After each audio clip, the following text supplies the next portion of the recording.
are great writings. They make you feel that the truth of the soul is like blasting in through your eyeballs. Welcome back. Erin, I would do a bunch of bleed gags and generational humor with you, but don't you think our listeners have been waiting long enough for a new episode? That is true. Should we get right down to business? Yeah. Now, I'm Ursula Buker. And I'm Erin. This is a serial podcast, Alden, telling you not to pick up this Good American novel in the middle. Listeners, welcome to Season 2. If you haven't listened in a while, you probably need a recap, because this podcast has hella characters. Yeah, a whole neighborhood's worth of characters. I'm gonna try and keep the recap brief. Where to start? There once was a farmer named FM, who loved her animals so much, but had to go away and leave them in the care of a literature major. Just when life was about to get way too real, what with multiple ghosts, and a Ouija board, and a creepy new neighbor, and a chocolate addict, and there were also these kids, human kids, but also goat kids. Erin, all the people want to hear about is where we left the cliffhanger. I think the thing you'll remember most, listener, is the boy Arcturix and Mango and Dandy, two of the goat kids, have just battled a tiger on the lower floor of the historic Westerly barn.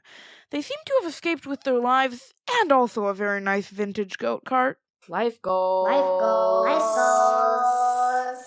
For Arky, yes, having a goat cart and two goats to pull it is indeed his life goal. Unfortunately, he didn't tell the goats' mothers that he took those two, and the herd is already missing 3 goats. Goatina and Silver, the 2 other kids, and Minerva, one of the yearlings, are trapped in the top floor of the barn. They've had a little skirmish of their own with the tiger, and Scott, the creepy new neighbor, has blocked the exits. So, does the rest of the goat herd know what's happened to all these missing kids? Well, they haven't yet discovered that all of them are missing, but they do know that some are missing. The herd's opinion is split. Some think there's a chupacabra on the loose, and others think that Pearl, the farmer's dog, is possessed by a demon, and this is somehow the cause of all of the problems. And that's where the herd has decided to focus their energy on the possessed dog theory. Is that enough to get us started? It's gonna have to do. If you need more information, you can just listen to the old episodes. Or just keep listening and let it all come back to you. Content warnings? This episode is highly exorcism-centric. But like in a jokey way or scary? No, the exorcism is just basically poems. I think that's pronounced pooms. Right, pooms.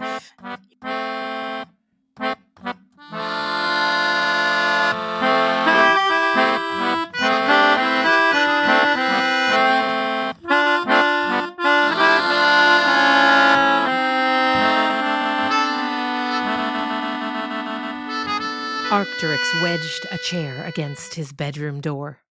He surveyed the room. The windows were locked. The curtains were closed. The room was secure. Arcturix drew the first full breath he had drawn since the horrible scene in the barn. He shook his head to clear it from his mind. It was too awful to think of. He hadn't properly drawn breath in the whole time it had taken him to run his team and the goat cart down to his own family's property, hide the goat cart under a tarp against a garden shed, sneak the little goats in through his window, and prepare the greatest blanket fort of all time in his bedroom as a secure bunker for himself and his team. He could not think of a single other thing to do to keep them all safe. There was a tiger out there. He had battled a tiger and escaped with just his life. He would never leave his room again. Though it was only 1 o'clock in the afternoon, he turned off the light. Good, he said to himself, but then the fear of the pursued flickered back into him, and he felt the tiger right on his heels as he ran the 4 steps across his room and dove into the blanket fort. "Bah?" Mangoat asked. "Good goatie, you're safe now," he told her, tucking down the corners of the fort. He clicked on the little camping lantern he'd hung from the ceiling of the blanket fort. The fort itself was 3 blankets thick, so needed illumination. He took a deep breath, listened for sounds from outside, heard nothing out of the ordinary. Good. He'd kept his team safe. He looked at the 2 bowls he'd put in front of the goats. Both were empty. "Oh, goaties, you've eaten all your sweet cereal. Good goes. Here, I bought all the cereal, don't worry." He indicated the bulk family-sized boxes of each of the following: Frosted Flakes, Raisin Bran, Apple Jacks, and Mini Wheats. "Let's eat the Apple Jacks next," he said, and he heaped the bowls high. Mangoed and Dandy glanced at each other. They glanced at their lead rope, tied securely to the post of Arcturix's bed. Then the aroma of Apple Jacks hit them, and they surrendered to the heaven that is sweet cereal. "Good, eat it up," Arcturix told them. And then at last he allowed himself to put down his slingshot and settle onto his back on the rug between his team, in the shelter of his secure blanket fort. He slung one arm around Mangoat's neck, and he stuffed the other hand into the Apple Jacks box, emerging with a fistful of sweet cereal for himself. "That was so scary," he said. The goats didn't complain that he was talking with his mouth stuffed full. "I can't believe that a tiger jumped out at me. What do you think it was doing in that barn? Who would leave a tiger in there? It's really dangerous." "Meh?" Mangoat asked. Arcturix refilled the bowls with Apple Jacks. Hey, wait a minute. Hey, do you think that's why someone put those padlocks on that door in the barn?" Arcturix put another fistful in his mouth. "But anyone could just smash those padlocks off that old wood with a hatchet. It was really simple."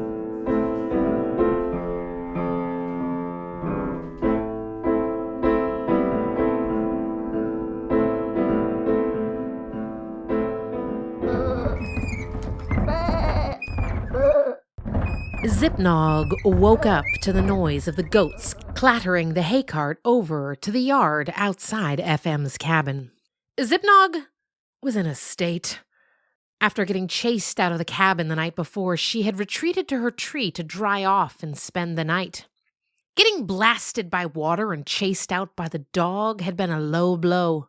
Passing a whole night and morning with no fresh brown in her system was worse. Around morning, when she'd been woken up by the new young human trying to coax the dog out of the house, she'd felt as though her head had been cleaved in half by FM's splitting maul. And as she watched the dog go out to pee, pathetic as the dog was by the light of the morning, Zipnog could not forget how close the dog's teeth had been to her flesh the night before, when the water had blasted her to the ground. In truth, the dog's killing teeth had been but a hazelnut's width from her tail, and Zipnog knew it. "The brown didn't keep me safe," she thought, lying on her back, her nose pointed out of the little hole in the tree. And yet, without the brown in her, the sky seemed less blue. She recalled the power of the previous nights, of the thunderous howling music and the lights all at her command, herself omnipotent, sailing the ceiling in the Tiffany lamp, tormenting the dog below. Power! Power! Half-heartedly, she cracked a hazelnut from her store and chewed it, then spat it out. Pah! It was tasteless to her now. It was at this moment that a whole lot of goats arrived in the yard outside the cabin, clattering over with a hay cart? What were they doing? She observed right away that there was some good food in the hay cart. Not brown good, but good. "I wonder how the goats got that stuff. It looks like pig food. These goats must have smashed open the boxes." A little flicker of interest in life returned to Zipnog, and her tail twitched for the first time since she'd been blasted by the sink the night before. "Goats and squirrels should work together. With their head smashes and our clever claws and bite, we'd be able to get any human food we'd want. Why, I bet together we could open fridges. I would keep all the brown, of course. Of course, goats smell terrible. I wouldn't want to work with them, but they don't smell as bad as dogs. Or humans. Maybe." She slipped out of her hole in the tree and crept along a branch until she was right over the hay cart and its chicken chow mein, which did indeed look as though the goats had just smashed a box of pig food over into it. "They got lucky," Zipnog thought to herself. "It looks yummy." But just as she was beginning to calculate the point-to-point angles and distances of her safest approach to the chicken chow mein, and multiple getaway points, she noticed the net right inside the hay cart. And being a squirrel, Zipnog had deep ancestral intelligence about snares and traps of all kinds. A flashing caution sign built right into her DNA. What is that thing? Nuh-uh, no way, not safe.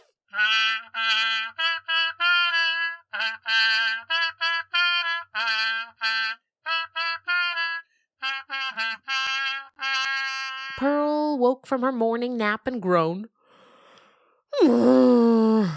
Sawyer had come and gone hours before, and she'd once again refused to do the chores with him, just gone outside to do her business, and then returned to stay in the increasingly destroyed cabin. Her eyes went to the porcelain goats on the windowsill. Of the original 12, about half remained unsmashed. She stretched her stiff legs, regretting that she hadn't gone for a walk. She wouldn't have another chance until evening chores time. Well, someone has to stay and guard the cabin in case that squirrel comes back. Not that I seem to be able to do anything about it. She groaned, stretched her legs again, and lifted her nose once to take a routine sniff of the air. When she noticed a note of something fresh, something different. The cabin, of course, had been stinking since last night.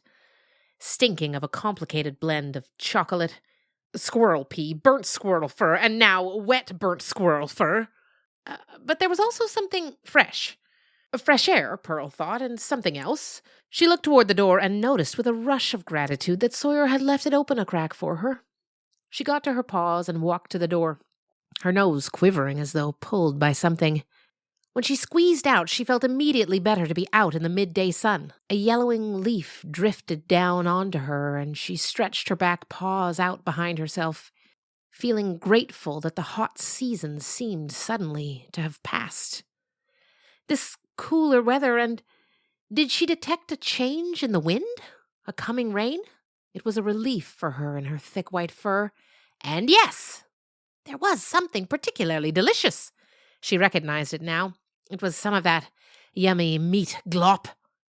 Chicken chow mein left over from the lunch counter, FM always said when she fed it to the pigs. And now, Sawyer had put some of it outside the door to coax her out of the cabin. Oh, the kid's all right, she thought as she pranced forward. He'd left it in the hay cart. Well, that was odd, but fine. She ambled over to it and tried to eat over the side. No, the walls of the cart were too tall, even for her frame. She hopped up into the cart, and there it was.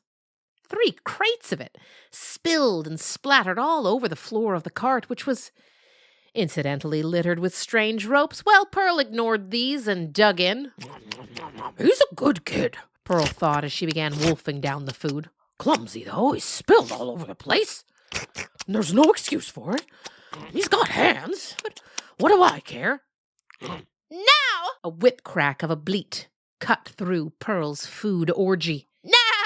And then the air all around her was alive with ropes and goats. Now! A line of goats thundered past her, something in their mouths. Now! And then she was underneath a cloud, no, a web of small ropes. She pawed at it, but her claws became stuck in the little ropes, and the panic rose in her. And before she knew it, she had fallen over onto her side in the goat cart. "She's down!" bleated one goat, and several others, Pearl couldn't guess how many, repeated the call. "She's down! She's down! She's down! Tighten the net! Tighten the net! Tighten the net!" Pearl tried now to get out from under the web, but found that it was also under her, that it had already been in the hay cart when she jumped into it, and now the goats had it somehow all around her. What's going on? She howled as the goats rushed all around her, pulling to tighten the net with their thistle-tough mouths, until it was tight all around her, strapping her down into the cart. What's going on? Let me out! Pearl howled as she thrashed in the net, causing the delicious overripe chicken chow mein to splatter and sploosh all over her elegant snow-white fur. Why are you doing this? "Pearl, we know you're in there somewhere," said one of the goats. "Yes, I'm right here. I'm in the chicken chow mein, in these ropes, in the hay cart. Please let me out." "You know I can't do that," said a goat. "This is the only way." The only way to what? But The goats ignored her now, and the cart had begun moving.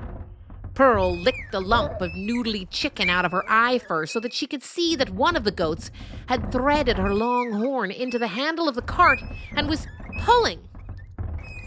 "Where do we go?" asked the pulling goat. "We take her down to the root cellar." They were going pretty fast now, as one goat was pulling and two others were pushing her with their hard, stubborn heads. "Why?" Pearl howled. "Why would you take me there? There are no soft beds in the root cellar. No dog food, nothing to herd. Except you all, and how can I herd you if I'm tied up in the chow mein? Let me go!" "Nice try, demon. We know what's really going on here. You just don't want to go down to the root cellar because it's cold down there." "Well, that is also true, but it's not my main problem with this situation. Please, let me go!" But no goat would listen, and a fresh pair started pushing. "Demons hate the cold, so putting her somewhere cold is the first step," Pearl heard a young goat confidently ask. "Ow!" Pearl cried. As she traveled, she consoled herself by eating as much chicken chow mein as she could possibly reach.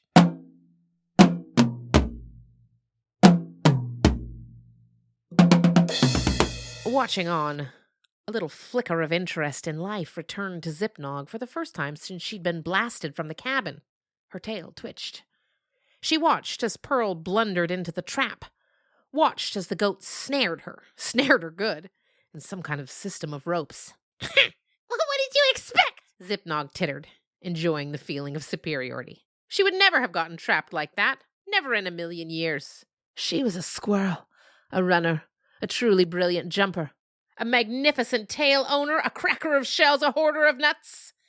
It was good to be a squirrel. She watched the goats cart the dog out of sight. A yellowing leaf drifted down, one of the first of the season. It's getting time, she thought. Time to raid the hazelnut trees again. Or possibly there could be some sunflower seeds coming ripe. She lifted her nose to the breeze, searching for the delicate aroma of sunflower seeds. Forgetting entirely her disgust of moments before, now she was seeking the savory tang of nut meat on the breeze. But the brown reached her. A cross breeze through the open cabin window brought the crumbs of last night's brown chip orgy to her, cutting through the air, obliterating all of the finer scents she would normally seek. The brown! The brown! The brown! Chasm of flavor and power. Sure, it had left her, Zipnog, zapped and fur-burnt, hose sprayed and running for her life. But wasn't it all worth it? Wasn't it all worth it to feel the packet of her own body weight's worth of the brown chip under her paws? To feel the power of a belly full of brown coursing through her? Zipnog ran the length of her branch and jumped to another. Ran it, and with her next mighty leap, she soared into FM's open window to land inside the now empty cabin, knocking down two more of FM's porcelain goats on her way.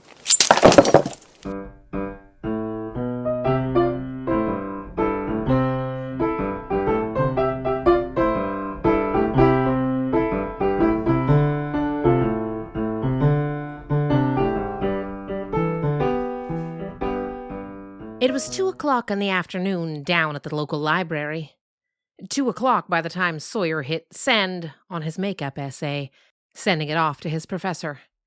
He'd gotten an extension, many extensions in fact, as the semester was long over, but it had been very difficult for him to focus on the subject he'd been assigned. He'd been assigned a comparative study on love poems through the 19th century, which didn't interest him in the least. He'd been working at the library since morning chores. I couldn't possibly do any serious work in my mother's house, what with her constant musings and requests. And besides, I can't seem to find my volume of love poetry. Now, as he stomped into his ancient Volkswagen Rabbit, he allowed his mind to return fully to the problem of the missing goats. The direct approach had failed spectacularly, which reinforced Sawyer's certainty that the missing goats were in the neighbor's barn somewhere. Sending Mother had failed. Or had it? She hadn't actually spoken to Scott. Sawyer stood with his hand on the open door of his car.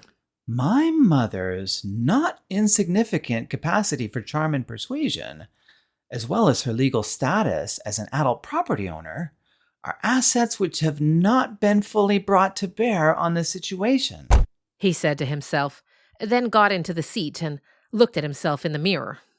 Scott's evasion of her suggests not only that he has something to hide, but that he knows he is vulnerable to one or both of my mother's assets, as described above. This was a pep talk Sawyer was giving himself, and for those listeners who aren't English majors, what he was saying was, maybe my mom could try talking to him again. He gripped the steering wheel and pointed the car towards home, not noticing the gray clouds beginning to push down on the horizon.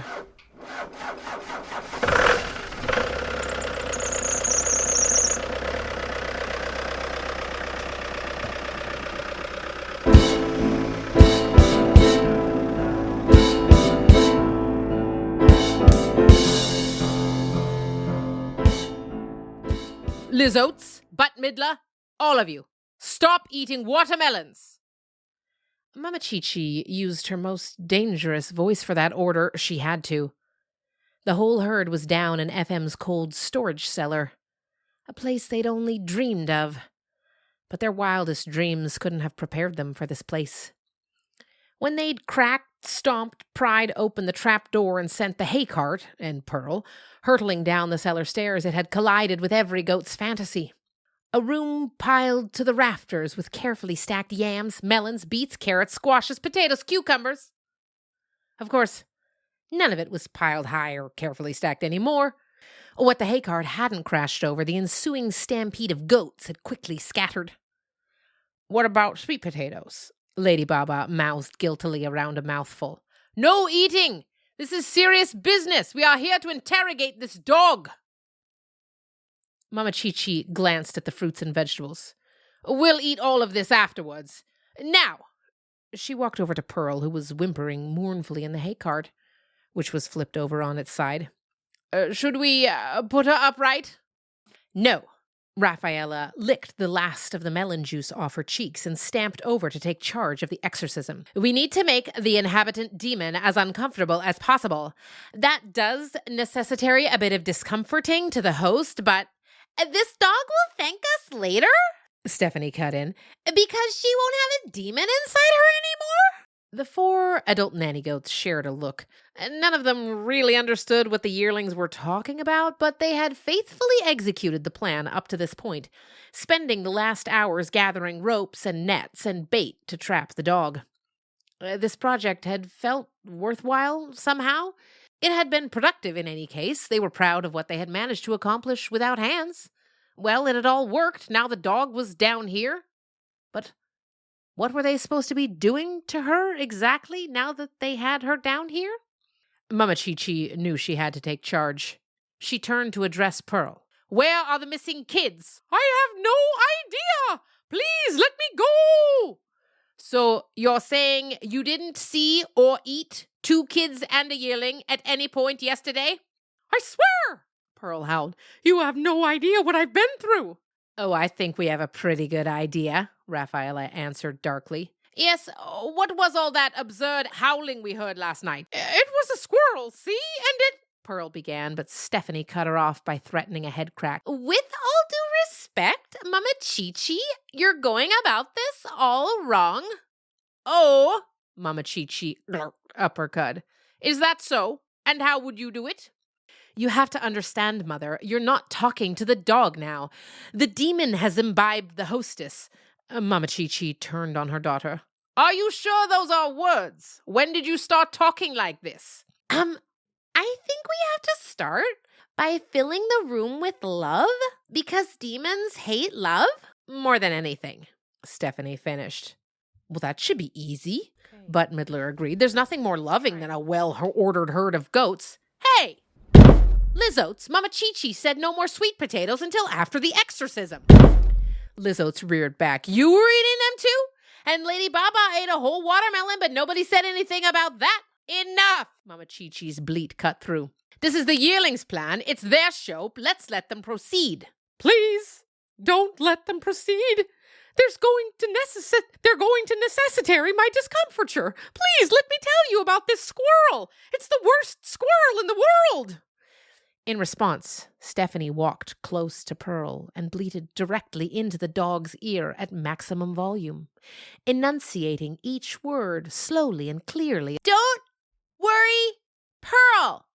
Wherever you are, we will cast out the demon. Pearl tried to bury her head in her tangled paws. Please, my ears are very sensitive. But Stephanie ignored this and turned to Rafaela. Okay, it's time to turn on the love. I think you should start. Rafaela nodded, then turned to face Mama Chi-Chi. Mother, in the presence of the assembled herd and this demon, I pledged my affiliate love to you. Stephanie cocked her head thoughtfully. Affiliate? Affilially. It means daughter. Mother, I love you affilially, even though you are bossy and behind the times and are ignorary about essential concepts like twerking and postmodernist monsters. I love you anyway. She paused impressively. Glurk, burped Mama Chi-Chi awkwardly. glurk, glurk, glurk. All the nannies. Rafaela stared silently back at her mother. Mama Chi-Chi, who wasn't a demonstrative parent, nonetheless sensed something was expected of her. And I also, even though you, anyway, I also love. Ugh, you're terrible at this, Rafaela told her mother. I'll keep going, Mother. Every moment of my life, I am filled with loving awful and gratitude for the sacred loving union of you and the Billy who made me. Gross! Liz Oates cut in. Has she ever met a Billy? Bette Midler asked. I don't think she's ever met a Billy. And I know, Rafaela went on, that when I meet my own Billy, it will be in loving honor of their grandmother. That's you, Mom. Loving honor of their grandmother that I birth kids of my own. She tossed her horns to signal that her speech had come to its conclusion. I fear for the children, Lady Baba cut in. I just need to say it. I fear for the children. Well, demon, Stephanie turned to Pearl. What do you think about all this love? Honestly, Pearl whined, I have gone with FM and seen the Billies. Their beards are nasty and they smell very bad. Can I please go now?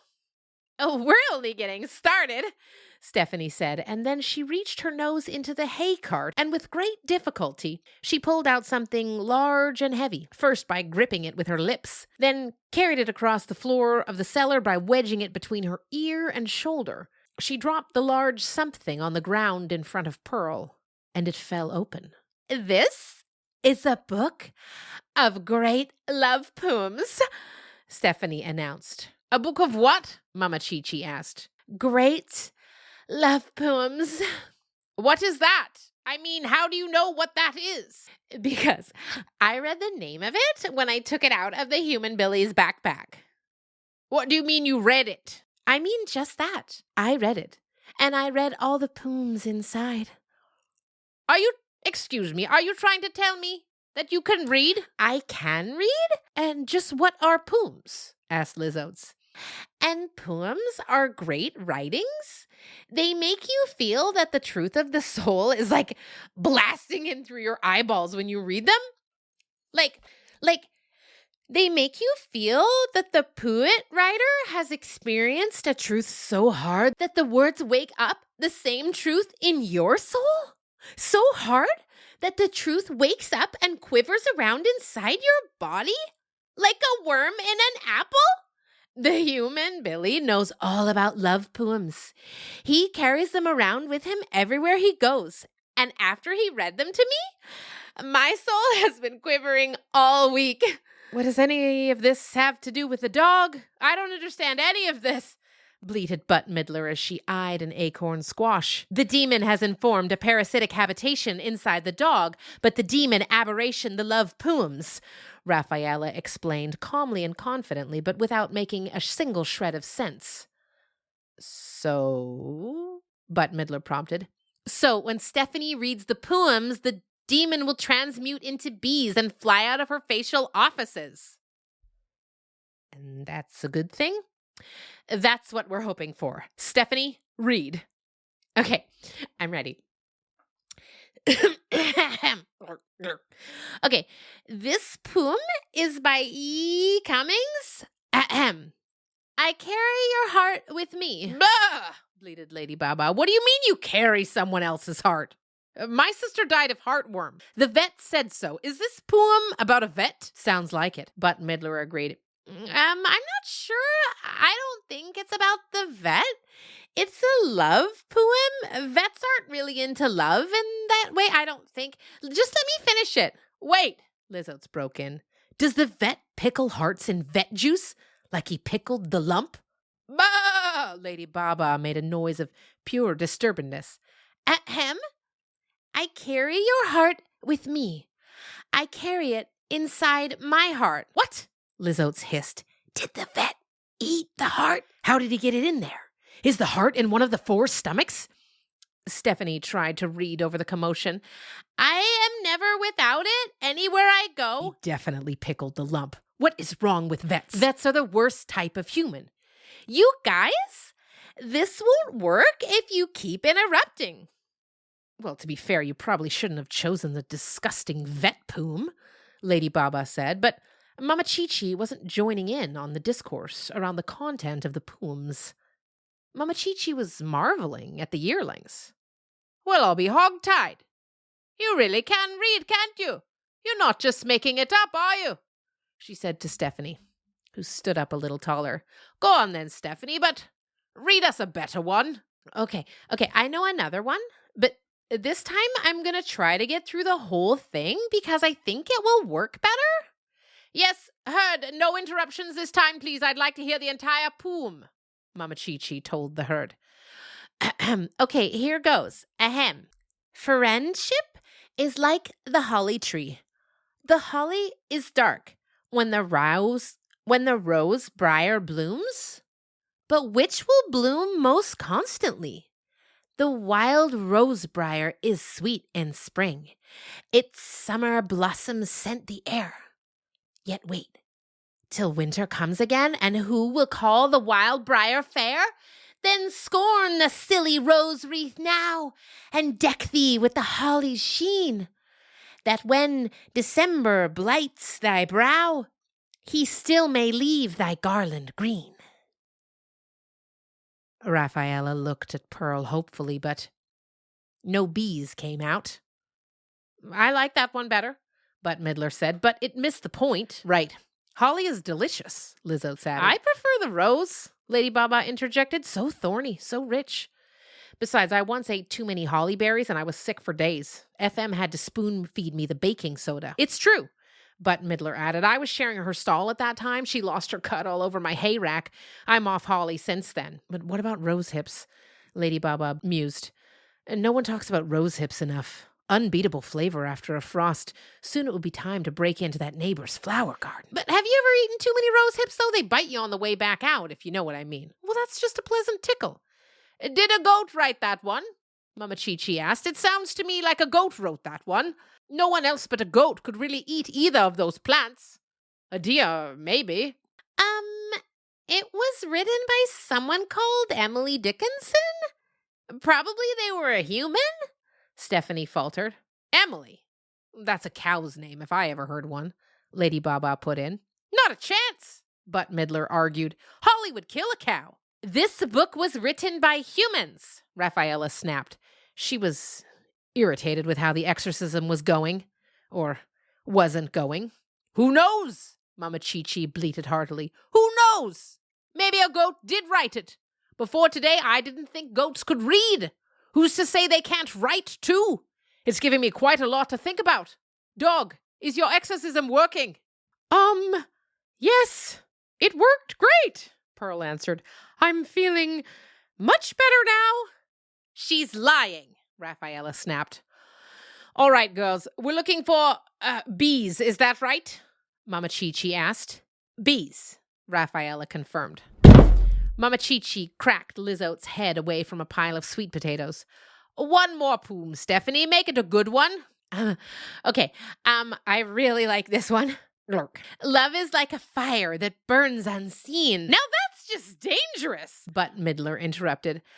A wound that aches? Bah, no wounds. The vet will come with his iodine. No more vet pooms. Come on. Make it a good one, Stephanie. Not another vet poom. Make our souls. Do the thing you were talking about. Make us feel it. Understand? Okay. I got it. Okay. This is by someone called Pablo Neruda, who I'm almost sure is a human, but not a vet. It does talk about dying, but just at the beginning, and I think the rest of the poem makes up for it. Here goes. When I die, I want your hands on my eyes. I want the light and the wheat of your beloved hands to pass their freshness over me one more time, to feel the smoothness that changed my destiny. I want you to live while I wait for you asleep. I want for your ears to go on hearing the wind, for you to smell the sea that we loved together, and for you to go on walking the sand where we walked. Stephanie stopped, and the root cellar was thick with silence. Liz Oates finally spoke in a husky whisper. I felt it. The quivering. Yes, Lady Baba whispered. I thought of FM. Me too, Liz Oates agreed. I thought of you, But Midler said to Liz Oates, reaching towards her with her nose. Only it was hooves, I imagine, not hands. Mama Chi-Chi hung her chin over her daughter Rafaela's neck and sighed. Yes, I quivered all right. For FM? The herd queen's voice was growing unbearably thick. No goat had heard her voice sound quite like that. For FM? For my clever yearling? For my foolish, missing, beloved kid? For every kid I've birthed? For my mother? For my womb mates? For every damned goat in this herd? I miss FM! Liz Oates wailed. As do I, Mama Chi-Chi agreed. As do I. And yet, all this feeling, which I suppose must be called... well, you know, and yet... She looked at Pearl. No bees.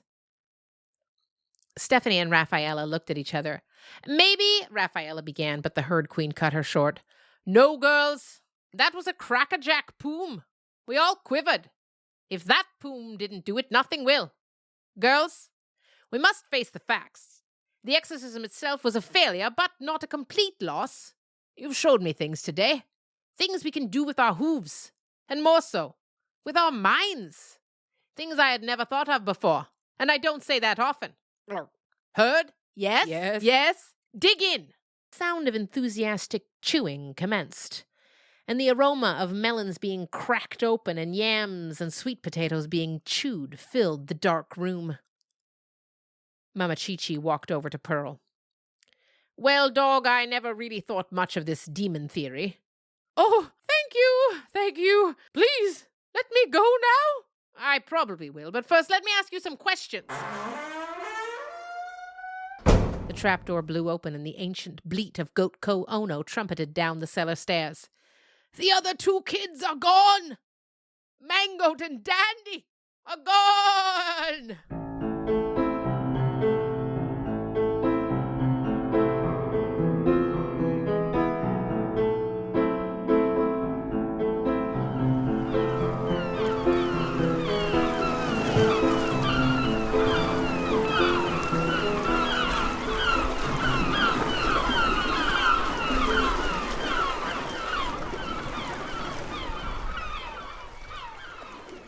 Far away at the seaside village, the afternoon sun blasting the Venetian blinds cast stripes against the wall of FM's B&B bedroom.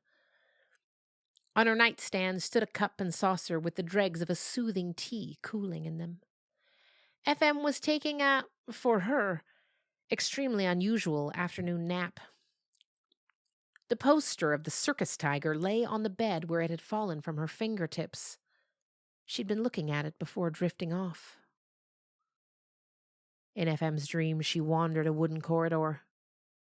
The planks at her feet appeared out of darkness and merged back into darkness. All around her were wood planks, too. And every few feet, she came to a window that opened on a stall, like you might see in a dairy barn. But each window, instead of opening to a cheery cow or donkey, was instead blocked by a living wall of enormous black, white, and orange fur that heaved with breath, as though the stall opened onto the side of some enormous breathing animal. Dream FM hummed as she walked, trying to remember to the melody to the song, I Want to Break Free, but even though she sang it alone with no musical backup, she knew the melody was wrong. Listeners, it is my inexpressible delight to be back in the studio making episodes for you. I'm Hildy Festerling. The Goat American novel was written and created by me. This episode goes out with the deepest apologies to E.E. Cummings, Emily Dickinson, and Pablo Neruda, although I maintain that Emily Dickinson might be a cow's name. The Goat American novel is made possible by the continued, ongoing, dedicated support of Johnny Buker, Ursula Buker, Erin Alden, Gabriel Alden, Caleb Alden. We also could not make this podcast sound so sweet without all the musicians who recorded with us at the Electric Unicorn Studios, and also many Foley artists generously donating their sound effects to the free sound community.